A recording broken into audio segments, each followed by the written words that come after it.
Hello anh em, chào mừng anh em đã quay trở lại với kênh YouTube của Team Pro và mình là Tiến Đạt đây.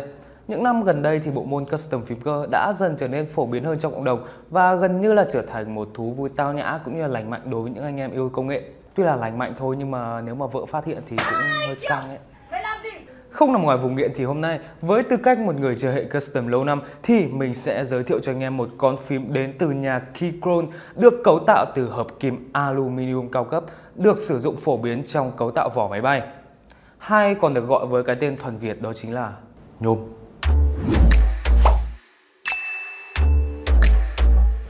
Và đây chính là chiếc bàn phím Q2 đến từ nhà Keychron. Dòng Q là dòng sản phẩm thuộc danh mục Custom Keyboard của Keychron, tức là nó không được sinh ra để anh em có thể mua về dùng luôn, mà nó được sinh ra để anh em có thể mua về gọi là custom lại và nhiều bài tập em yêu khoa học khác. Không giống như dòng mod của Arco thì Keychron vẫn cho người dùng thêm một tùy chọn preview với keycap OSA và switch Gateron Z Pro. Còn Arco thì chỉ có mình cái kit không thôi. Và tuy rằng là bộ keycap OSA và switch Gateron Z Pro không phải là đến nỗi quá là tệ, nhưng mà mình vẫn muốn gọi là chia sẻ cho các bạn theo cái cách mà nhà sản xuất hướng đến cho chiếc bàn phím này, đó chính là custom. Cho nên là trong video này mình sẽ không nói đến keycap và switch stock của em Q2 này. Đợi mình tháo ra đã nhé. Và đó là tất cả những gì mà mình có thể nói về chiếc Keychron Q2 này. Theo như cảm nhận của mình thì Keychron đã rất là cố gắng lắng nghe người dùng trong những phiên bản mới này rồi. Tuy nhiên thì vẫn còn nhiều điểm mà mình chưa được hài lòng lắm. Đó chính là việc form case slot quá mỏng đến nỗi nó gần như là không có một tác dụng gì trong việc tiêu âm. Và một điều nữa là cấu trúc gasket mount. Cấu trúc double gasket mount là một điểm cải tiến tương đối tốt. Phần gasket pull-on ở plate Keychron là cực kỳ ngon luôn. Nó đem lại một độ nhún gần như là hoàn hảo, không quá mềm mà cũng không quá cứng, giúp cho anh em dễ dàng làm quen được với cấu trúc này. Tuy nhiên thì phần gasket silicone ở top frame thì mặc dù là đã cải thiện được đôi chút cái sự vang của case, nhưng đó vẫn là chưa đủ và sẽ cần phải mod thêm một chút. Ok, và sau đây thì mình sẽ mod lại chiếc bàn phím này một chút, lắp switch của mình và sound test cho anh em nghe thử nhé.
Ok, và đó là những cảm nhận cũng như đánh giá của mình về chiếc Keychron Q2 này. Và ý kiến của anh em như thế nào? Sau khi nghe xong phần sau test thì anh em thấy sao? Hãy để lại comment bên dưới cho mình biết nhé. Đừng quên like và subscribe kênh YouTube của Think Pro. Chúng ta sẽ gặp lại nhau ở những video tiếp theo.